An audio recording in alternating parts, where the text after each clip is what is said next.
Okay, so we're going to talk about the Korean War today. Um, the Korean War is kind of like the less famous of two wars that happened during the Cold War. Okay, the Cold War. Who could describe what the Cold War was? Somebody want to try describing that for us? Hello, how's it Hey, going? hey, Rana, good. How are you? I'm good.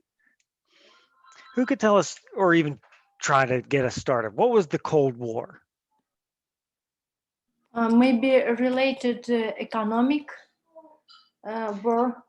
Yeah, economics was part of it. The Cold War Was wasn't. it? Go ahead, Rana. Oh, was it? I mean, is the Cold War something that wasn't really like a physical war? Yeah, yeah. I say the Cold War isn't a war; it's a time period, right? It's a time period. It's a very long time period because it wasn't a war.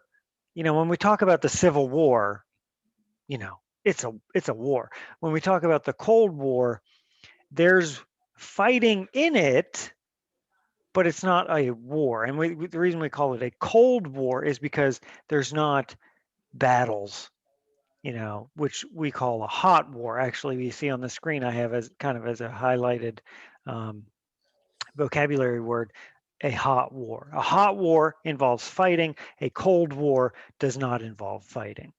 Okay, so this is the Korean War was a real thing. It was a real war in Korea. Makes sense. In the 1950s, and it was part of the Cold War. The Cold War is a time period. It's not really a war. I wish they'd come up with a different name for it, maybe. But the Cold War was from the end of World War II till the death of the Soviet Union in 1989, 1990. Okay, so a good 45 years we call the Cold War. It was a time of tension between the United States and Soviet Union, or you could say Russia, but it was really the Soviet Union. Okay, at the time, um, and it was just tension between those two. Now we were capitalist, like Elena, like you said, our economic system today is capitalism, right? Capitalism is if I want to start a new business, if I think I'm a good businessman, I can open that shop. And if people want to buy my stuff, I'll become rich. If people don't want to buy it, I'll go out of business, right? Capitalism is the market decides. People, either they're buying or selling, people make their own economic decisions, and the market decides if I'm going to make money or not, right? If people want to buy my stuff. In communism, the government controls things. So the government's going to tell you how many shoes to buy, how much, what type of car is going to be made and sold. The government is going to make a lot of decisions and control the economy. With the hope, communists always hope that they think they can do it smarter, right? They're going to take care of everybody. Everybody will be equal. Everybody will have what they need. Nobody's going to be super rich in communism, but everybody's going to have what they need. That's what communists always think, right? Doesn't always, when you do it, it doesn't always work out that way. So the Cold War was a time of tension between America, which was capitalist, and the Soviet Union, which was communist. And we were afraid that communism was going to take over the world. Okay. Coming out of World War II, um, we weren't really friends with the Soviet Union, Russia, the communists, and we were afraid that their idea of communism was going to spread to other countries and other governments and take over the world. Okay, we didn't want that. So you have two wars, real wars, that happened during the Cold War. Kind of, well, okay. One is the Korean War. What do we think the other one was?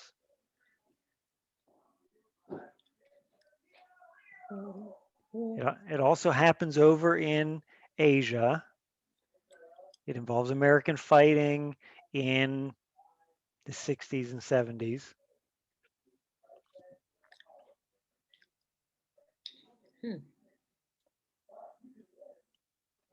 What big war? What was America sending troops over to in the 70s?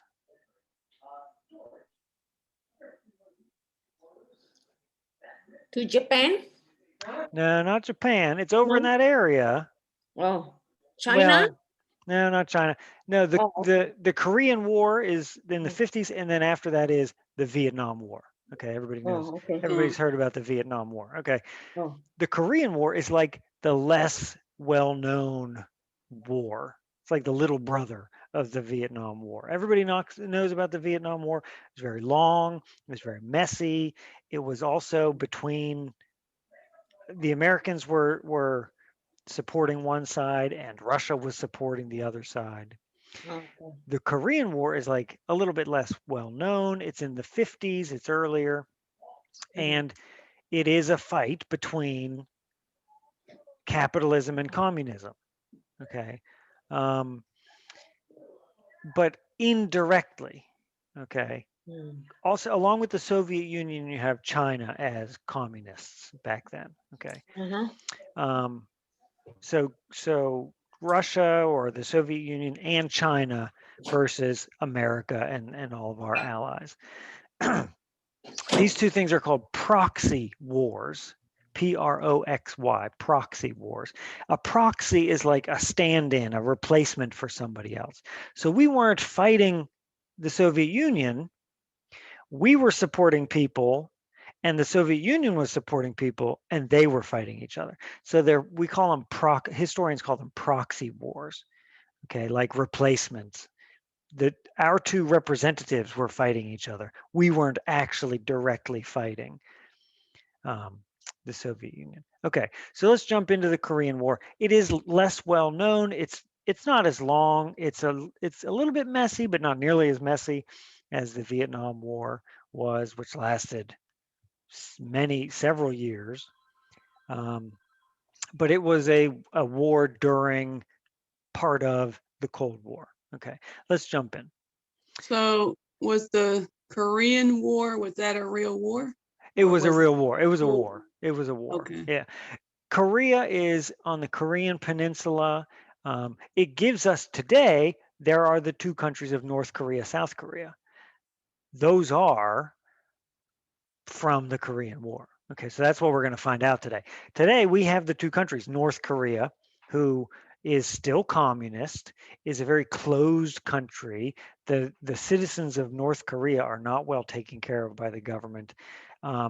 You have, who's the leader of North Korea today? Kim Jong-un, okay, I think is the dictator, the communist dictator of North Korea. And you have South Korea. Right. Yeah, am I right? Is that Kim Jong-un? There was a couple of, we're going to learn about his That's right. grandfather today. Okay, so Mm. we're going to learn some pretty good history about that. And South Korea today is a healthy democracy, a healthy capitalist democracy, just like the United States. So we're going to find out where that came from. Okay, but Korea, the Korean Peninsula is in Asia, in Eastern Asia, very kind of, it juts out from China and very near the islands of Japan. Okay, and just to jump ahead, it's a battle between North Korea and South Korea. Okay, and here's the two parts of Korea: North Korea, South Korea. Okay, So and what part of Korea that what is his name? Kim Jong Kim Un? Jong Un is the dictator of North Korea. North Korea today is still communist, and Uh-huh. it's what are we 70 years past the Korean War now, so it's still communist, very closed, very like they don't even let people in. It's not a wealthy country, and him and Well, his he's the government. dictator. He's a dictator. Right. He's trying to get nuclear weapons because he thinks if he can get nuclear weapons, he'll have a lot more power in the world, right? They're a poor country. They're a very poor country. But hey, if you get nuclear weapons, people are going to listen to you, right? Mhm. So he Um, tells people how to sell their stuff, and Yeah, the government controls the economy, what to make, what to buy, what to sell. Like basically, so yeah. his administration control all that. hmm hmm or Yeah, maybe it's him. and it's we don't even hear much news. No news comes out of North Korea. Like we don't even know what's going on. Yeah. Like Well, or the do we know people. what's going on here though? Well, yeah, that's true. Yeah. Yeah, who knows? Okay. So let's jump in. So what we're going to learn today is the history of Korea today. Okay, we still have North Korea, South Korea. So we're going to learn where that comes from. Okay. Now, keep in mind, World War II ends in 1945. Okay, so this is June 1950. This is 5 years after the end of World War II. It says in June 1950, communist North Korea invaded South Korea. The United States came to the aid of South Korea at the head of the United Nations force composed of more than a dozen countries. Okay, so when the United Nations acts as a military, then many countries kind of join forces in the United Nations. And then it's the United Nations military sometimes acting as a military. Quite often, America will be the leader of that United Nations military. But a lot of this, what we may call the good guys in this situation, are not American military, but United Nations military, which is made up of American soldiers, British soldiers, French soldiers, like different people around the world. Okay. So North Korea invades South Korea. This is 5 years after World War II. Communist China joined North Korea in the war in November 1950, unleashing a massive Chinese ground attack against American forces. The Soviet Union also supported North Korea behind the scenes. So here we are. The North Korea is communist, and they're being supported by the much bigger communists of China and the Soviet Union. After 3 years of fighting, the war ended in a stalemate with the border between North and South Korea near where it had been at the war's beginning. Okay, good vocabulary word. What is a stalemate? The war ended in a stalemate. Is it where everything is just still, like maybe they stopped the war, or and they just Yeah, one spot waiting? To get, it's like if you're like when you're stuck, or when two sides that say in a war are stuck. They've been trying to attack each other, and neither side can make any progress. uh-huh. It's kind of like, I mean, you could say it's in a war like a tie, right? A stalemate. They would love to attack the other side. They would love to have progress, but they've fought, they've done their best, and they're just kind of stuck. Nothing's happening. So it's a 3-year war, and it just ends in a stalemate, and we're going to see why. The border between North and South kind of was where it was before the war. Okay. So we're going to look at that. And this was the first hot war of the Cold War. And in it, the United States demonstrated its continued commitment to containing the idea that the US would ultimately defeat communism by containing its spread. We wanted to stop the spread of communism. Okay. China was communist. Soviet Union was communist, and we didn't want their neighboring countries to basically look at the Soviet Union, look at China, and say, "Oh, I like communism. I'm going to make my country communist too." You know, we didn't want these other governments in the surrounding area or across the world to look at communism and say, "That's a pretty good system. I like that. We're going to do that too." Okay, so we wanted containment of communism. Okay, these points here are the way when I get these articles, these are the whole story. This is like a summary, right? It says overview. So kind of spoiling the story here, but this is what we're going to see. Now we're going to see the details. Okay. Did South Korea and North Korea join together? No, No. no. Well, this paragraph here is going to say the reason they were separate is from the end of World War II. when they wrote the treaty after World War II, America, the Allies, the good guys, the Allied group after World War II, who won, right? They beat the Nazis, and the Japanese. They took a lot of land. When you win a war, you kind of control the situation. And in the treaty, they kind of divided up some land. So what they did was they took the Korea, North and South, the Korean Peninsula belonged to Japan. Well, since Japan lost World War II, they took that away from Japan. And they said, let's separate it. And the north part of Korea, let's look at this map. The north part is going to be communist and belong to the Soviet Union, and you can do what you want with it. And the south part will belong to the United States and the other allies, and it can be a democracy, and we'll do what we want. Okay. But I have a question. Yeah. Did you just say that the Korean War was the first hot war of the Cold War? Yeah, it's kind of a goofy way to put it. But yeah, it's the first hot war, meaning it was the first time that there was this tension, but this was the first time that fighting actually came about. Yeah, it was the first hot war of the Cold War. It's kind of a weird way to put it. So they split North Korea and South Korea on purpose.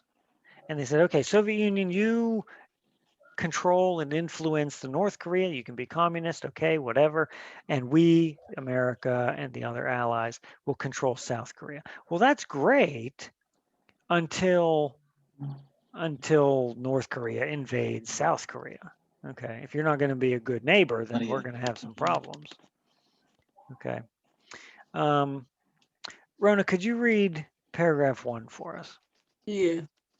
The Korean War begins when Korea was liberated from Japanese control at the end of the Second World War, 1945. The United States and the Soviet Union agreed temporarily to divide Korea at the 38th parallel of latitude north of the equator. This division resulted in the formation of two countries communist, North Korea supported by the Soviet and South Korea supported by the United States.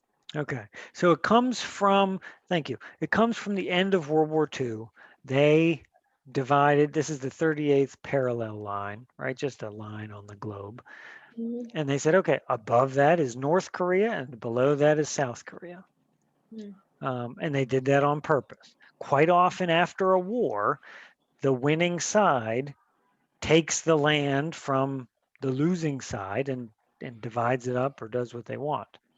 Right? And a long time ago, when one king attacks another king, that the losing king's kingdom becomes the kingdom of the winning king, right? If you beat somebody in a war, you take their land. Well, that's in the modern world, that's still a little bit true. So they did that with North Korea. Japan lost World War II. They took Korea from Japan and divided it north and south. Okay, it says 5 years after the country's division, the communist leader of Korea, Kim Il-sung, who is today, hold on a second.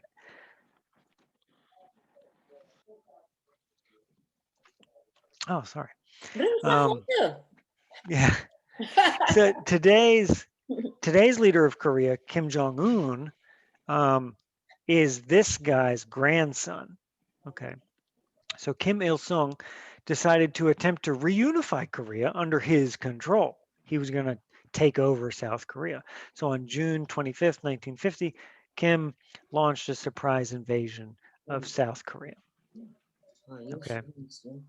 Now, a word on these names. Okay. My understanding is that in some Asian cultures and in Korea, the first name, Kim, is the family name. Okay. So it's not like our last name. Like today, like most of us here today, if you have a baby, they take your last name, it's a family name, and you give them a new first name. Okay. With Kim Mm. Il Sung, Kim Jong Un, Kim is the family name, and then the second name is what is their personal name, what we would call their first name. Uh, So they are the Kim family, and it just happens to be Kim, like an American woman's name, Kim. Okay, it's unrelated. It just happens to be the same is three that letters. with all like North Korea names? I think so. I think so. And some cultures are like that. The first name is the family name. The second name is your personal name. In American culture and a lot of cultures around the world, it's the opposite, right?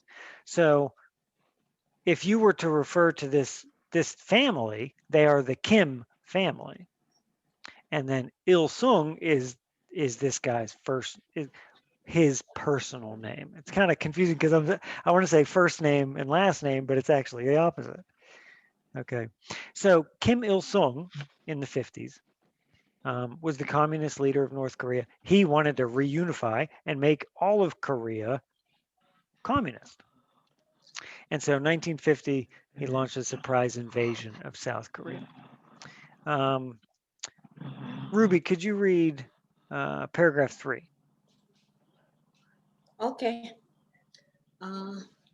Believing that the Soviet Union back the inventions, United States President Harry Truman and his advisors allowed through on their policy of complement, yes, Containment. containment, refusing to allow communism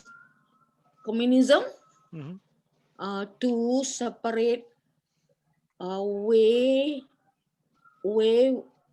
where in the world within 2 days of the divisions the United States had relieved the United Nations Security Council to declare support for South Korea, and America led UN code, how to pronounce this? It's coalition.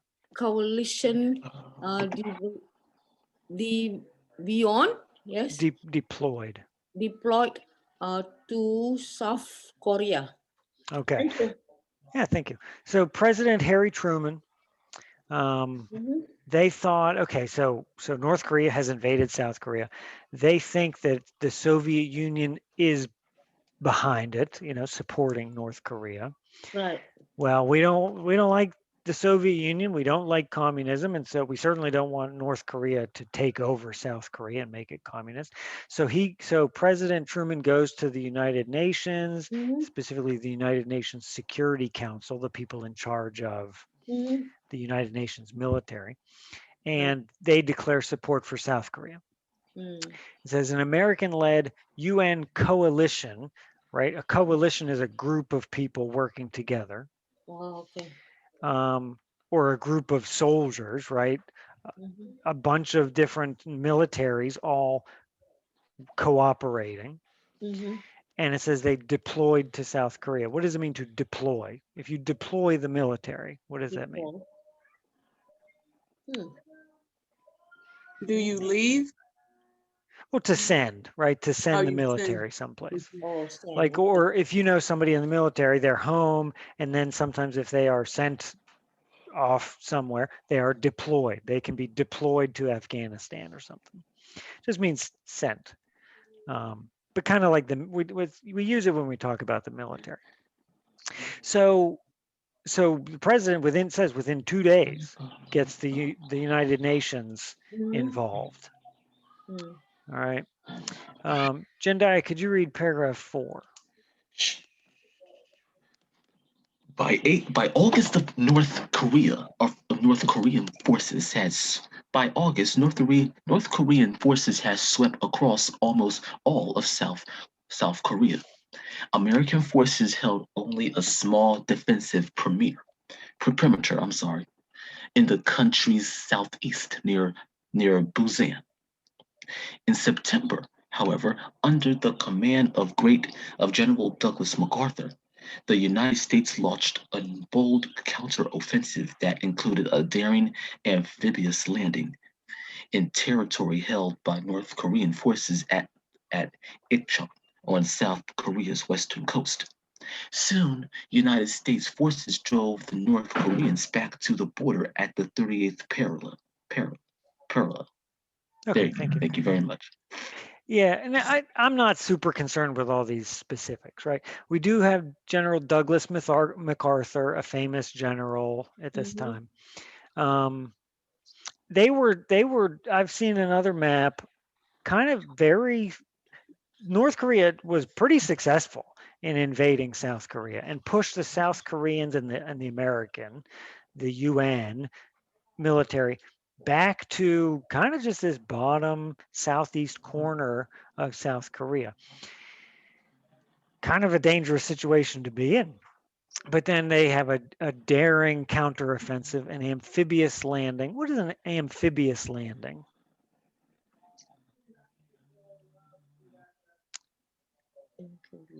What is an amphibian? A frog is an amphibian. A toad is an amphibian. Right. Mm, Mhm. You want me up standing there talking to someone? What's a frog can live in two different places, right? Where's a frog comfortable? Take fall. Well, a frog can live in the water or on land, right? Oh, on land, yes. Like a fish can't go on land, Right. right? But Mhm. an amphibian is like a specific group of animals.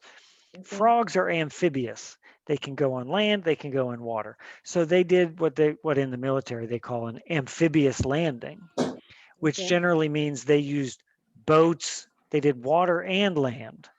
Oh, okay. An amphibious landing kind of tells me they probably had boats and they took them around South Korea, and it says on their western side, Mhm. and they used boats to then land them on the ground, and then they attacked from there. Okay. Okay. So, and South Korea is a very tropical place.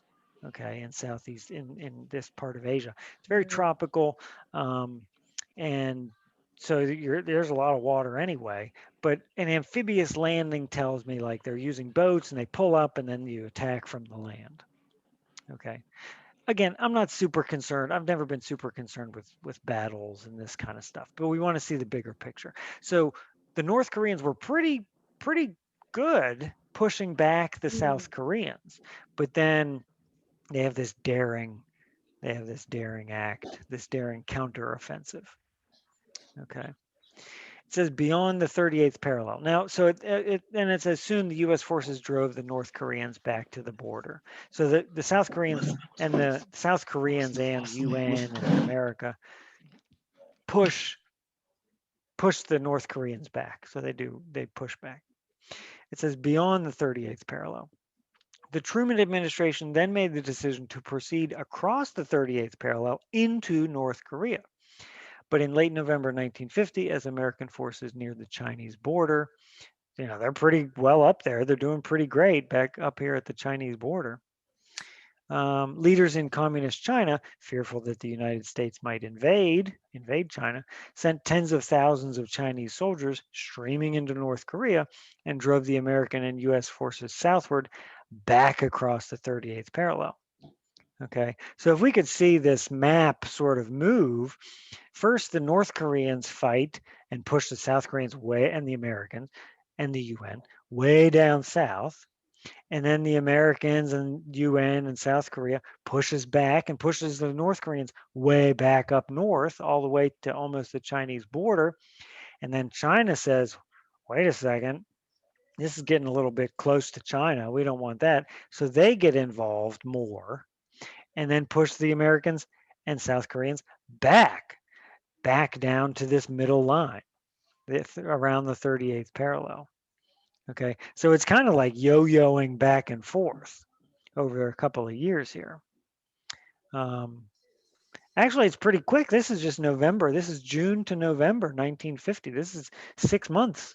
This is all happening. Happens pretty quickly. Elena, could you read paragraph 6? By spring 1951, the Americans had pushed to the 38th parallel once again. That same spring, President Truman fired General MacArthur when MacArthur publicly challenged the administration's strategy. The next 2 years saw periods of fierce fighting, but the order held. In 1953, an armistice established a status quo. That's status quo antebellum. Status quo antebellum, a board near the board that had originally divided North and South Korea. Okay, thank you. So it happens pretty quickly, right? In 1950, you're pushing back and forth a couple of times. And then it says over the next couple of years, the next 2 years, saw periods of fierce fighting, but the border held. Okay, so they're going back and forth over the border, but then as the time goes on, it's very closer and closer, and they're just kind of stuck. As we said about the stalemate, right? It's an eventual stalemate. They're just kind of that's where it is. They can't go any farther. At first, each side had great success pushing the other side way north, way south, and now they're just kind of stuck. Now, an armistice is an end to the fighting, like an official, peaceful end to the fighting, like a treaty when they sign a treaty. There's an agreement to end the fighting. Okay, so 1950 or 1953, an armistice established a status quo antebellum border. Now, that's Latin, okay? The status quo, there's kind of two parts to this phrase. Status quo literally means in Latin, the way things are. Okay. And you hear that in life sometimes. Somebody will say, well, I don't like the status quo. Or if somebody doesn't like change, right? If you have a friend and they don't like change, right? A new boss at work, or they don't like to move, they like the status quo. They like things the way things are, no change. Okay. So the status quo literally in Latin means the way things are. Antebellum, there's two parts to that word. Ante is before, and bellum means war. Okay, so, and you hear that sometimes, and specifically, it literally means before the war. Okay, antebellum means before the war. And I mean, sometimes historians, this isn't a phrase we're going to use in life very often, but antebellum means before the war. So what it means is an armistice established a status quo antebellum border. This is a very academic historian way of saying this, but the border that they get in 1953 with an armistice, with a treaty, a peaceful agreement, is the same border that they had when they started. The status quo antebellum is literally in Latin means the way things were before the war. Okay, so after World War II, before the Korean War, North and South Korea was divided by the 38th parallel. Okay, this dotted line, like literally just straight across the map. That was the split between North and South Korea. After 3 years of fighting, it was this red line on the map. Not exactly the same as the dotted line, but close, right? It's right there. It's very close. So this is just a fancy way of saying nothing changed. 3 years of fighting. I don't know how many people died, but the border between North and South Korea was pretty close to where it was before all this fighting and before everybody died. Okay. There is one difference though with the border. It says the heavily armored or the heavily armed 2.5 mile wide DMZ, demilitarized zone, separating North and South Korea exists to this day.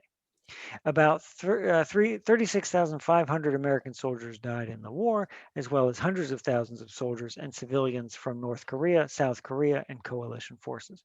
So 36,000 Americans died. I don't know how many other, it says hundreds of thousands of soldiers and civilians. Mm. And you have this 2.5 mile wide DMZ. And they at the time, they even called it in the news. If you tuned into the news in the 1950s, heard about the Korean War going on, they were talking about the DMZ at the end of the war, the demilitarized zone. It's a border, right? But instead of just a line where I can stand on my side and you stand on your side and we could, talk to each other, it is a 2.5 mile wide zone that neither side is allowed to enter, Hmm. or certainly the military cannot enter. Okay. It's like just making it super safe that neither side will ever attack. I suppose if you were North Korea and I was South Korea, if I was to take my military into the DMZ, you could then be allowed to attack me because I've entered the DMZ, which I'm not allowed to do with my military. Okay, so the DMZ is there today. Let's see. Let me see if I can pull up a map.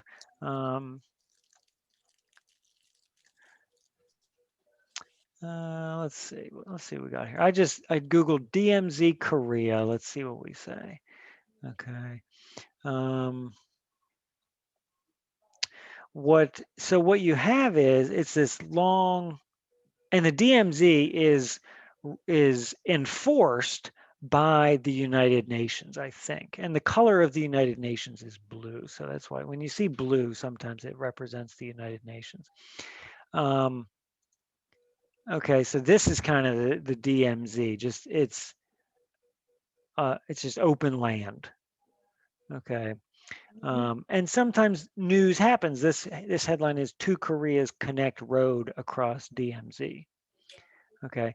They're not total. The relationship between North Korea today and South Korea today, they're not total enemies. Like they kind of are enemies, but in other ways they cooperate. There are families that were split between North Korea and South Korea in the 1950s. And sometimes those families are allowed to visit each other over the borders.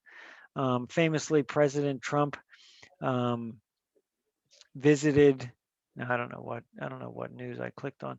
Trump visited North Korea, met with Kim Jong-un, the leader today, at the demilitarized zone. Famously, he stepped over this line. Let me see if I can find this line. This line, this like concrete line across, that is the border between North and South Korea. And famously, Donald Trump stepped over as president, which was a big deal. The president of the United States entering North Korea. That was a big deal. No other president had ever entered North Korea. Nobody wanted to, and nobody was allowed to. But Donald Trump stepped over that border, entered North Korea. It was a pretty big deal. So let's maybe we're getting ahead of ourselves for the reading. But the takeaway is the border didn't really change, right? It's pretty darn close to where it was. And you have the DMZ now, the demilitarized zone. Okay. Carmen, could you read paragraph 8 for us?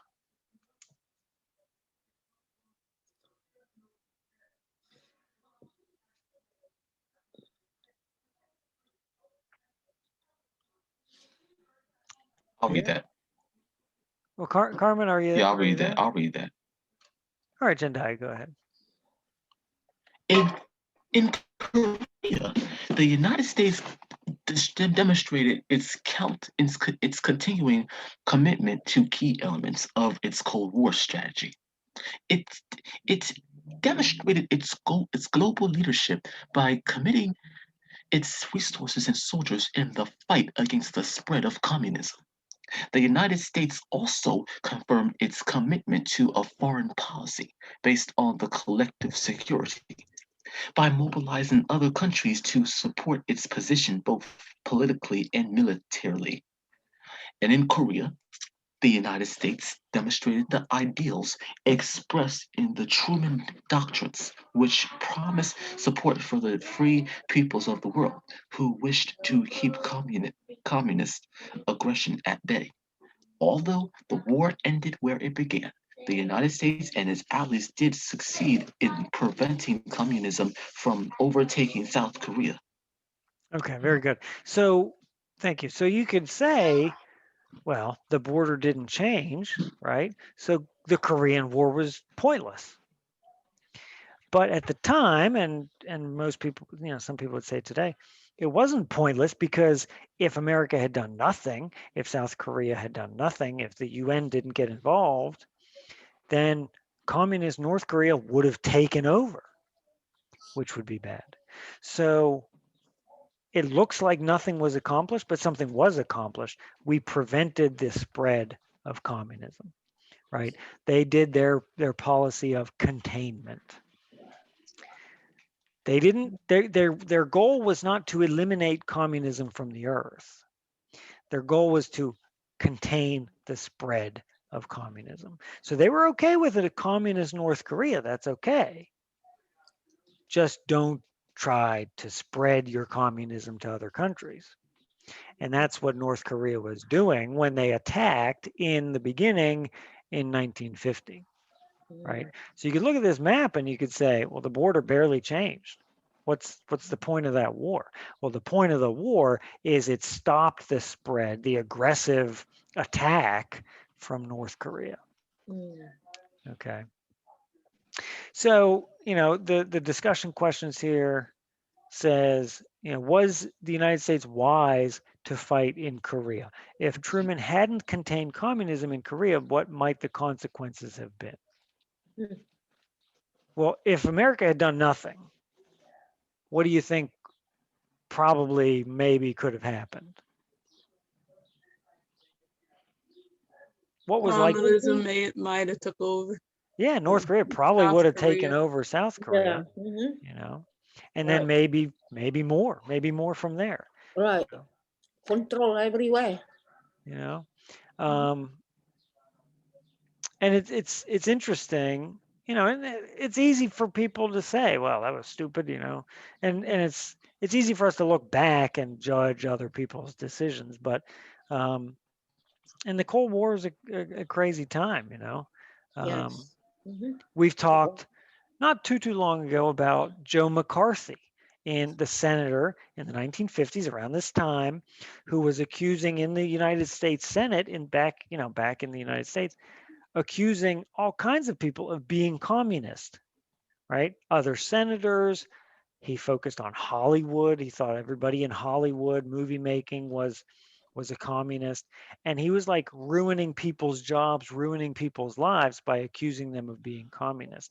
So we were really focused, and especially the government, but also people's everyday lives, you and me, were really in the 1950s, the Cold War, we were really focused on communism because it was a threat. The Soviet Union and China were big communist countries, and they, here just as one instance, supported North Korea in its attack of South Korea. We weren't just making this up. They did want to take over the world. They did want to make communism take over the world. And we didn't want that. So we fought. So the Korean War is a part of the Cold War. And like I said at the beginning, I think of the Cold War not as a war, but as a time period, right? There's a lot of different things going on that we call parts of the Cold War. The Korean War is one. Now, the Vietnam War, let me see if I can find a map. Let's just let's spell it correctly. Hmm. Okay, Vietnam War. Let's find a map. Vietnam is also in Asia, and it's a very similar instance where there's a north and a south. The north, it just so happens, the north was communist. The south was who we were supporting, and it kind of played out the same way. North, south. The Soviet Union was supporting one side. We were supporting the other. It was a proxy war because we weren't fighting the Soviet Union, but we were supporting the side that was fighting the side that the Soviet Union was supporting. So we weren't fighting each other, but we were supporting the two groups that were fighting. And so Vietnam happens about a decade later after Korea, but it's a very similar situation. Now it plays out differently. It's a much longer situation, much more. America was much more aware of it, or I would say today we are much more aware of Vietnam than Korea. Korea was much shorter. It was a messy war, right? We saw it go back and forth a couple of times, but it's easier to understand the Korean War, than the Vietnam War. The Vietnam War is longer. A lot more things happen. It's messy. Okay, so the Korean War, again, not the most important thing in the world, but it's the Cold War is a significant part of American history, and it is discussed and covered in the GED test, the HiSET test. So it is important to know about. So the Korean War was just part of the Cold War. Okay. Any questions?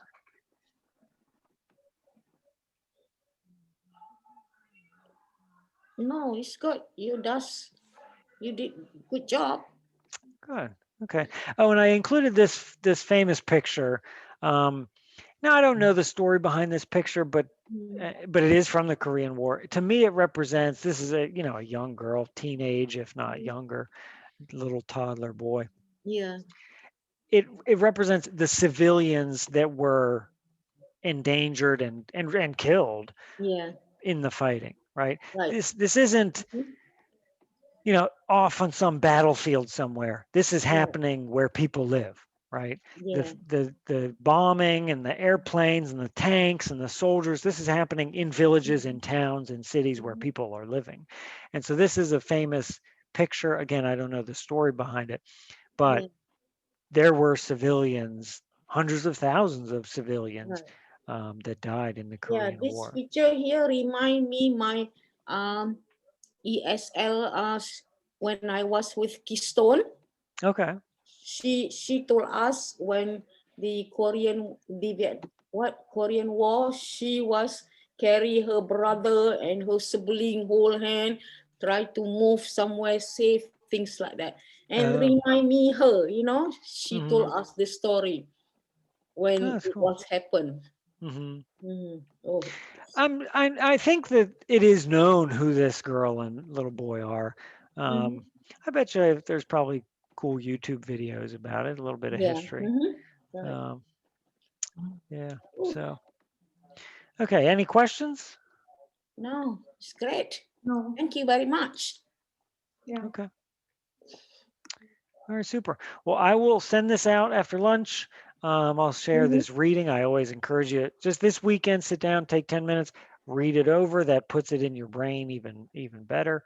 If you want to rewatch the video or go back in past videos and watch stuff, we'll just we'll go from there. Okay. All right, everybody. Well, thanks for logging in. Enjoy a little bit of nice weather this week, and Yes. and have a good day. Did you have a good? you. What did You you do? too. Let me ask you this question. What Yeah. did you do? What did you do for your mother for Mother's Day? Oh, we had brunch with my wife and my mom and my mother-in-law. We had brunch. I made Go ahead. I made crepes, which You are had. What not are they? hard. What are they? What are they? What are they? Crepes are like you make pancake batter, but it's like a little more watery. It's batter, but it's very thin. And then it's basically like you put it in the pan and it's just a super thin pancake, like very thin pancake. Okay. Okay. But it's like it's kind of like a pancake. So then it's sweet. So we put whipped cream and strawberries in it. It's Okay. really fancy, but it's really easy to do. Okay. Okay. Now let me ask you this question. So basically, you had brunch with your mother, your wife, and